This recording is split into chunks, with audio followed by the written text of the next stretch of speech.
جب حضور اکرم صلی اللہ تعالیٰ علیہ وسلم کا دور تھا ظاہری زندگی کا، اس وقت بیت المقدس پر عیسائیوں کا ہی قبضہ تھا۔ ہم یہ بتاتے ہیں عیسائیوں کا، لیکن عیسائیوں نے کہاں سے قبضہ کیا تھا؟ وہ تو یہودیوں سے حاصل کیا تھا، یہودیوں کو مارتے تھے۔ اتنی خطرناک جنگیں ہوتی تھیں عیسائیوں میں اور یہودیوں میں کہ بیت المقدس میں خون خرابہ یہ آج کی تاریخ نہیں ہے، بہت پرانی تاریخ ہے۔ ٹائٹس نام کا ایک عیسائی بادشاہ جس نے پورے بیت المقدس کی اینٹ سے اینٹ بجا دی تھی، اور اس نے جتنے یہودی وہاں پر آباد تھے سب کو قتل کروا دیا تھا۔ پھر عیسائیوں کا قبضہ ہوا تھا۔ کتنے بڑے بڑے عیسائی بادشاہ آئے اور انہوں نے وہاں پر سوائے ظلم کے اور کچھ نہیں کیا بیت المقدس میں۔ یہ تو ان کی تاریخ چلتی تھی عیسائیوں کی، یہودیوں کی۔ یہودیوں سے کئی مرتبہ بیت المقدس لے لیا گیا اور عیسائی جھنڈا وہاں لہرایا گیا۔ کئی 100 سال تک عیسائیوں نے یہودیوں کا داخلہ بھی بند کر رکھا تھا کہ کوئی یہودی پھٹکنے بھی نہ پائے۔ بیت المقدس تو چھوڑیں، یروشلم میں، فلسطین میں کسی یہودی کی انٹری نہیں تھی۔ عیسائیوں کا جب غلبہ تھا تو یہ کئی زمانے تک چلتا رہا۔ اصل یہاں پر کیا تھا وہ میں آپ کو بتا دوں۔ یہ بیت المقدس کا مسئلہ آپ کو سمجھنا اس لیے بھی ضروری ہے کہ آج پوری دنیا میں یہ ایک سب سے بڑا ایشو کیوں ہے۔ اس کی بنیاد یہ ہے کہ حضرت آدم علیہ السلام کے بعد سے وہ جگہ مقدس تھی، فرشتوں کی تعمیر کی ہوئی، لیکن جب حضرت داؤد علیہ السلام تشریف لائے تو آپ نے، چونکہ آپ کی حکومت تھی اس وقت، آپ بادشاہ تھے، آپ نے ایک مسجد تعمیر کرنے کا حکم دیا، لیکن آپ کے زمانے میں وہ کام نہ ہو سکا، تو اپنے بیٹے حضرت سلیمان علیہ السلام کو انہوں نے حکم دیا۔ سلیمان علیہ السلام بادشاہ بھی ہوئے اور داؤد علیہ السلام کی کرسی پر بھی فائز ہوئے، اور وہ نبی بھی تھے، رسول بھی تھے، امت بھی تھی آپ کی۔ اور سلیمان علیہ السلام کو تو اللہ تعالیٰ نے ایسی طاقت دی تھی کہ وہ ہواؤں پر بھی حکومت کرتے اور جنات پر بھی حکومت کرتے۔ تو سلیمان علیہ السلام نے کام شروع کیا۔ یہ وہ جگہ تھی جہاں موسیٰ علیہ السلام عبادت کیا کرتے تھے۔ اس جگہ پر سلیمان علیہ السلام نے ایک مسجد بنانے کا حکم دیا، اور یہ جنات بنانا شروع کرتے ہیں۔ اس کا ذکر قرآن پاک میں بھی موجود ہے۔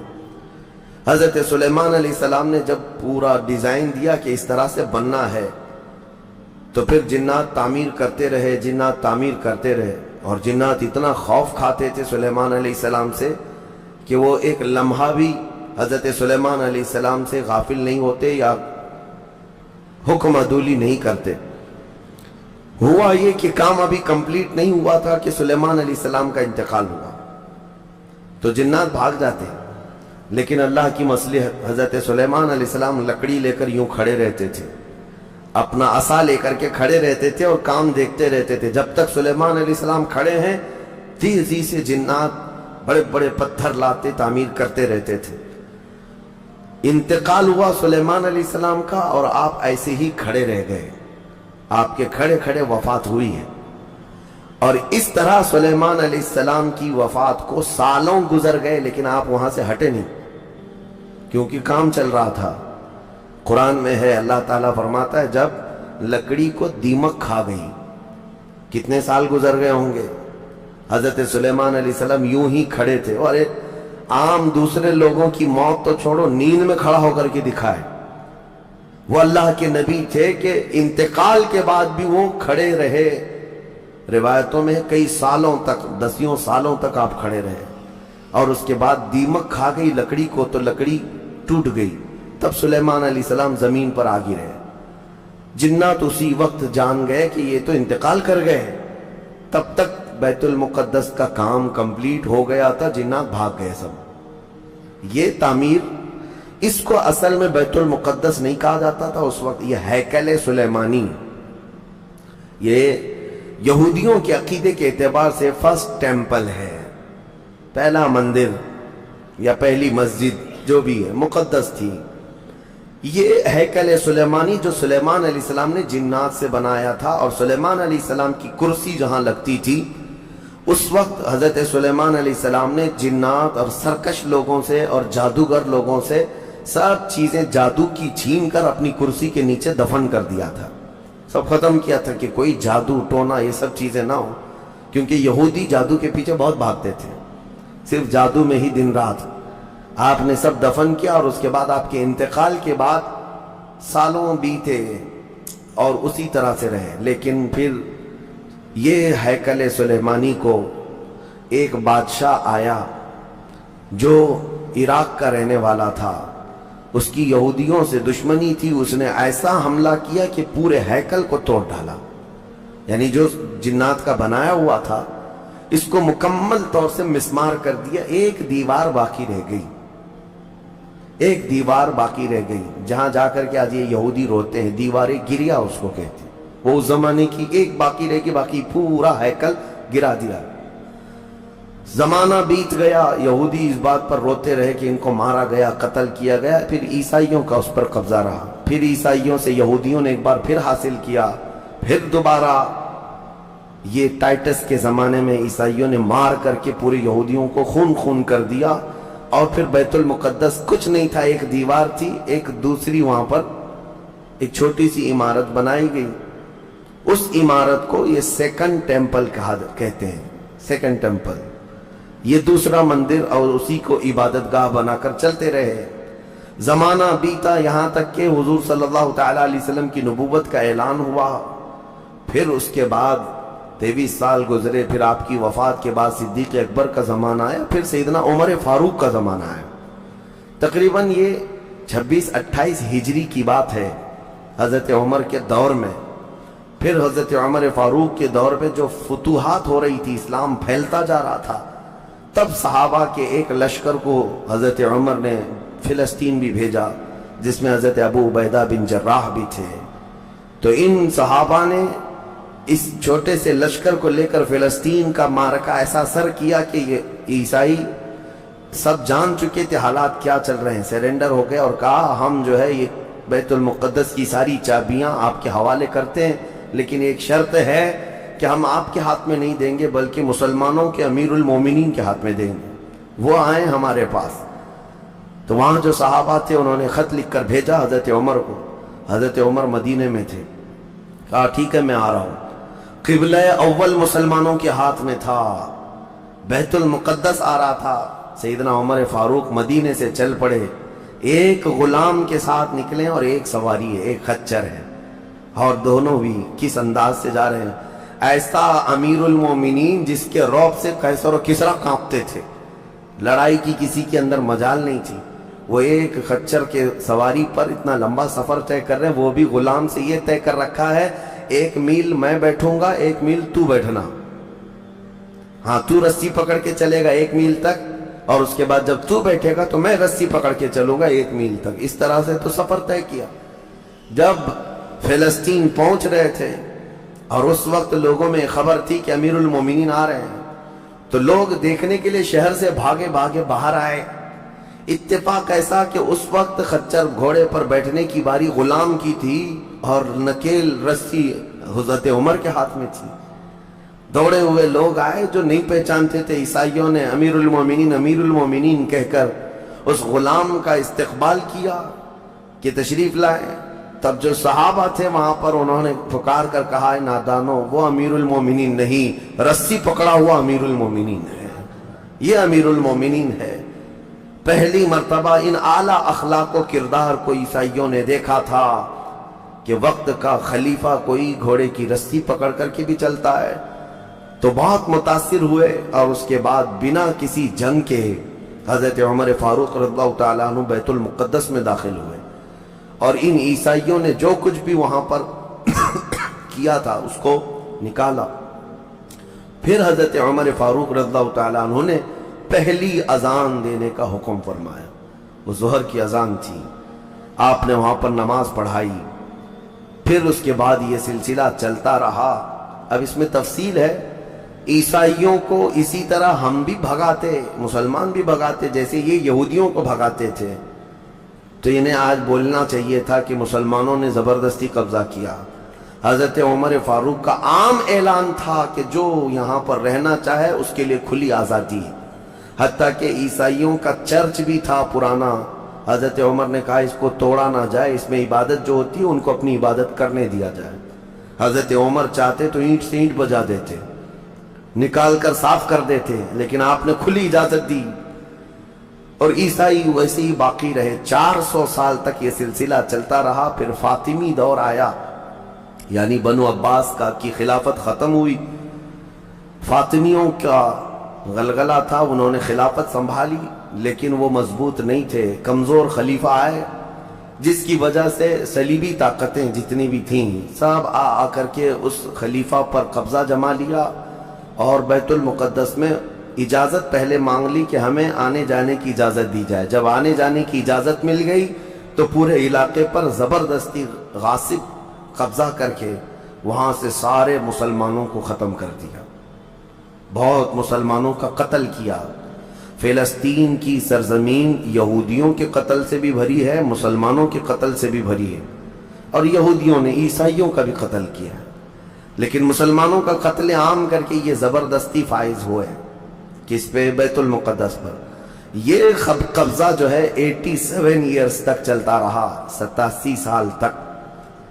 یہ اس وقت کا المیہ تھا کہ مسلمان خلیفے تھے، گورنر تھے، بہت سارے حکمران تھے، رونا روتے تھے، لیکن کوئی آگے بڑھنے کو تیار نہیں تھا۔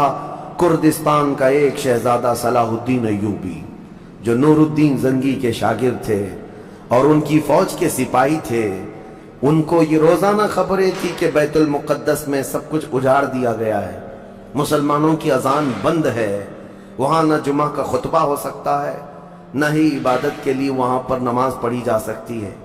ایک دن گزر رہے تھے، انہوں نے ایک لکڑی کا ممبر بنوایا اور پھر عزم کر لیا کہ یہ ممبر میں بیت المقدس میں رکھ کر کے رہوں گا اور اس سے خطبہ دیا جائے گا۔ وہ ان کا عزم تھا اور اس پر لے کر کے چلتے رہے۔ تقریباً آپ نے 17 جنگیں لڑی ہیں، 17 جنگیں لڑی، اور صلاح الدین ایوبی کو جو درپیش مسائل تھے وہ کہا گیا ہے کہ پہلے تو انہوں نے جو روڈ میپ بنایا تھا اس حساب سے ان کو 2 سال کے اندر یہ جنگوں میں فتح کر لینا تھا۔ 2 سے 4 سال کے اندر ان کے دماغ میں یہ تھا کہ بیت المقدس کو میں حاصل کر لوں گا، لیکن فرماتے ہیں کہ اپنوں کی مخالفت اتنی تھی، جگہ جگہ سے کوئی مسلمان بیٹھا ہوا ہے، نواب بیٹھا ہے، کہیں کوئی کسی چھوٹے علاقے کا خلیفہ، کوئی گورنر، سب پکڑ پکڑ کر کے ان کی ٹانگ کھینچیں، ان کے فوجیوں میں ورغلائیں اور الگ الگ وسوسے ڈالیں، جس کی وجہ سے پہلے اپنوں سے بھڑتے بھڑتے آپ کو 18 سال لگ گئے۔ بیت المقدس پھر پہنچے، صلیبیوں سے معرکہ آرائیاں ہوتی رہیں، پھر وہ 87 سال کے بعد صلاح الدین ایوبی نے دوبارہ بیت المقدس کو ان عیسائیوں سے پاک کیا، اور آپ نے وہ ممبر وہاں پر لگایا اور تاریخی خطبہ عطا کیا تھا۔ اس کے بعد وہ بیمار ہو گئے صلاح الدین ایوبی رحمۃ اللہ تعالیٰ نے۔ 17 جنگیں جس نے لڑی، اور عیسائی آج بھی صلاح الدین کے نام سے ڈرتے ہیں، اور بہت سارے تعریف بھی کرتے ہیں کہ ایسا جرنیل ہم نے دیکھا ہی نہیں دنیا میں صلاح الدین ایوبی کی طرح۔ وہ خون کا پیاسا نہیں تھا، وہ امن کا پیاسا تھا۔ کتنے تو قیدی ایسے آتے تھے جن کو وہ صرف ایگریمنٹ کر کے آزاد کر دیتا۔ عیسائی اس بات پر آج بھی اقرار کرتے ہیں کہ جنگوں میں قید جو ہونے والے کو کوئی چھوڑتا نہیں ہے، لیکن صلاح الدین ایوبی ایک نہیں لاکھوں لوگوں کو آزاد کیا ہے، 1000 بھی نہیں، لاکھوں لوگوں کو آزاد کیا ہے۔ صلاح الدین ایوبی رحمۃ اللہ تعالیٰ علیہ، اللہ ان کی تربت پر کروڑوں رحمتیں نازل فرمائے۔ حیرت کی بات یہ ہے کہ ان کا آخری وقت آیا تو رونے لگے، بستر پر رو رہے تھے۔ لوگوں نے پوچھا کہ کیا بات ہے؟ صلاح الدین ایوبی کہتے ہیں میں نے منت مانگی تھی اللہ سے کہ اللہ بیت المقدس فتح ہو جائے تو میں حج پہ جاؤں گا۔ کہا تو پھر کیا ہوا؟ کہا میرے پاس اتنے پیسے نہیں ہے کہ میں حج کر سکوں۔ یہ وقت کا وہ عادل حکمران جس کی تاریخ عدل سے بھری ہوئی ہے، لیکن یہ بھی تاریخ ہے کہ مال لوٹ کر کے اگر اپنا محل بنایا ہوتا تو صلاح الدین کے بہت سارے آج محلات ہوتے، لیکن وہ آخر وقت بستر پر اس غم سے رو رہے تھے کہ میرے پاس حج پہ جانے کے لیے پیسے نہیں ہیں۔ جس کے زیر نگین کتنے علاقے آتے تھے اس وقت، بہت سارے علاقوں کا وہ خلیفہ۔ لیکن میرے عزیزو، اسلام کی سچی تاریخ ایسے ہی خلفاء سے ہے، ایسے ہی خلفاء سے نظام ہے۔ پھر یہ زمانہ چلتا رہا، تقریباً 800 سال گزر گئے، 1921 آیا، 1921، یہ جو گزری ہوئی سینچری ہے ابھی ہماری، یہ فرسٹ ورلڈ وار جب ہوئی، پہلی جنگ عظیم، اس جنگ کے دوران یہودیوں نے زبردستی اجازت مانگی برطانیہ کو ثالث بنا کر کے، کیونکہ جب ترکی کی حکومت ختم ہو گئی، جس کو خلافت عثمانیہ کہا جاتا ہے، جب وہ کمزور ہو کر گر گئی، کیونکہ ان کا دبدبہ تھا، یہ آخری خلافت ہے جو زمین پر تھی، اگرچہ خلافت کے نام سے جو مشہور رہی، تو حضور صلی اللہ تعالیٰ علیہ وسلم کی وفات کے بعد سے لے کر یہ ترکی کی خلافت عثمانیہ تک اس روئے زمین پر خلیفہ ہر زمانے میں کوئی نہ کوئی رہا، لیکن 1921 سے لے کر 1921 سے لے کر اب کا زمانہ آ گیا 2023، اتنے سال، 100 سال گزر گئے، پوری دنیا میں اب کوئی خلیفہ مسلمانوں کا نہیں رہا۔ بادشاہ تو بہت سارے ہیں، امیر المومنین اور خلیفہ کے نام سے اس روئے زمین پر اب کوئی نہیں۔ ان ظالموں نے ہماری خلافت کے نظام کو مار ڈالا، ختم کیا، خلافت کو زمین سے ختم کیا۔ اب لوگوں کو نیا لگتا ہے کہ خلافت کا مطلب کیا ہے۔ خلافت ایک نظام ہے، پورا نظام ہے۔